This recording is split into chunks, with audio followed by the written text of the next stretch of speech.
Assalamualaikum students of class 9. I am your English teacher from AR Meritorious Academy.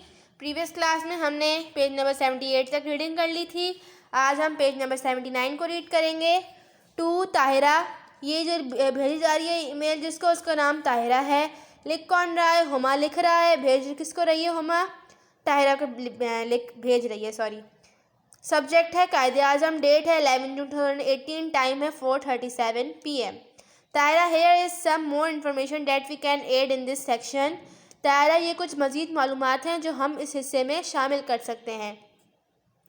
Moreover, Muhammad Ali Jinnah was the only leader in British India who was popular not only among the Muslims but also had a great respect among the people of other faiths, including the Hindus, Christians, Sikhs and Parsis. Due to his tolerance and acceptance of all faith, some Hindu leaders like Gokhale and the famous Hindu poetess Sarojini Naidu called him the best ambassador of Hindu-Muslim unity.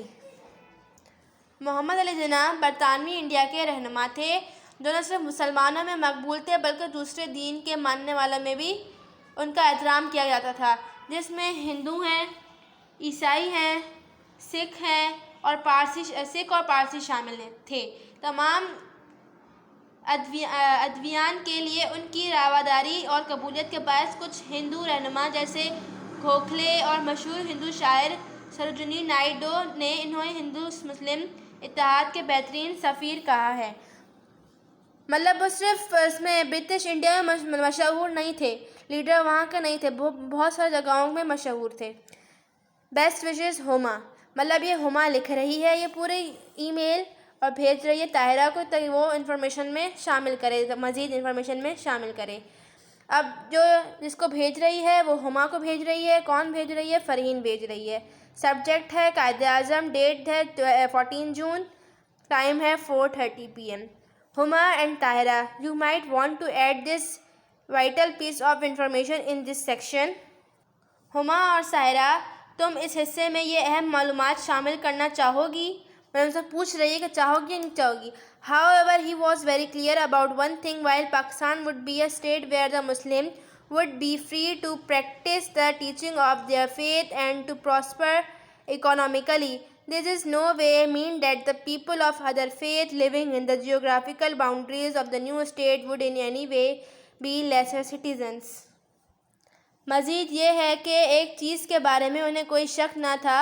Pakistan एक ऐसी रियासत होगी जहां मुसलमान अपने दीन की तालीमात पर अमल करने के लिए आज़ाद और माली तौर पर खुशहाल होंगे. इसका किसी तरह ये मतलब नहीं कि दूसरे अदयान के लोग जो इस नई रियासत की जोग्राफिया हदूद के अंदर रिहाइश पजीर होंगे किसी तरह भी कम दर्जे के शहरी होंगे. वो जो भी दूसरे ममालिक के शामिल होंगे ना इसमें, तो वो हमेशा किसी दर्जे के शहरी रहेंगे. वो आज हमने इतना रीड किया है. नेक्स्ट क्लास में हम आगे रीड करेंगे. अब हम अपने एक्सरसाइज पर आते हैं. एक्सरसाइज 2 और 3 हमने प्रीवियस क्लास में कर ली है. आई होप आप सब ने कर ली होगी. आज हम एक्सरसाइज 3 में नीचे दिया हुआ है कि इन वर्ड्स की मीनिंग भी लिखें. कल मैंने आप सबको बोला था कि आप अपने टेक्स्ट में से ये वर्ड्स अंडरलाइन करेंगे. आज बोला गया है कि इन वर्ड्स की मीनिंग भी लिखनी है हमें.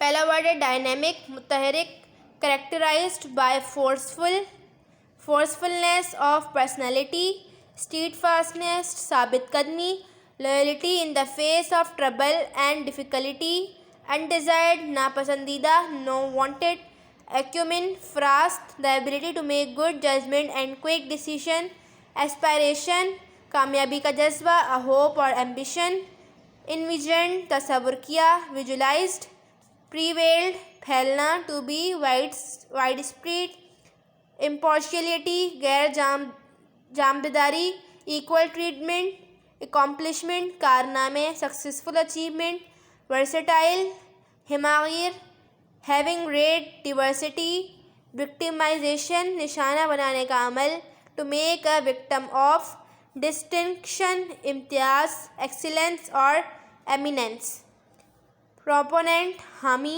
one who argue in support of something, transform, तब्दील करना, change और alter, inform, recall, याद करना, remember. یہ 15 ورڈس میننگ ہے، آپ نے اپنی کاپیز میں کرنی ہے۔ اب ہم ایکسرسائز 5 پر آئیں گے۔ ایکسرسائز 5 میں بولا گیا ہے tick the correct column for the statement given in the table. اس اسٹیٹمنٹ جو صحیح اسٹیٹمنٹ ہے اس پہ صحیح کا ٹک لگائیں، جو غلط اسٹیٹمنٹ ہے اس پہ غلط پر ٹک لگائیں۔ Jinnah wanted Muslim to have more right in Pakistan, یہ ہے فالس، تو ہم فالس پہ ٹک لگائیں گے۔ نمبر 2 ہے Zoya and Amber offered to find information about Allama Iqbal, تو یہاں ہم فالس پہ ٹک لگائیں گے۔ Quaid Azam first joined the Congress and then the Muslim League, true, P پر ٹک لگائیں گے۔ نمبر 4 ہے both Quaid Azam and Allama Iqbal were barrister, true ہے، ٹی پر ٹک لگائیں گے۔ علامہ Iqbal who wrote 2 letters to Quaid Azam in 1938، false per tick لگائیں گے۔ نمبر 6 ہے in his letter he said that Muslims should demand a separate state، false ہے، تو یہاں ہم فالس پر ٹک لگائیں گے۔ ایکسرسائز 5 آپ نے بکس میں ہی کرنی ہے۔ ایکسرسائز 3 کی جو ورڈس میننگ ہے یہ آپ نے کاپیز میں کرنی ہے، یہ آپ لوگ کا ہوم ورک ہے۔ Thank you.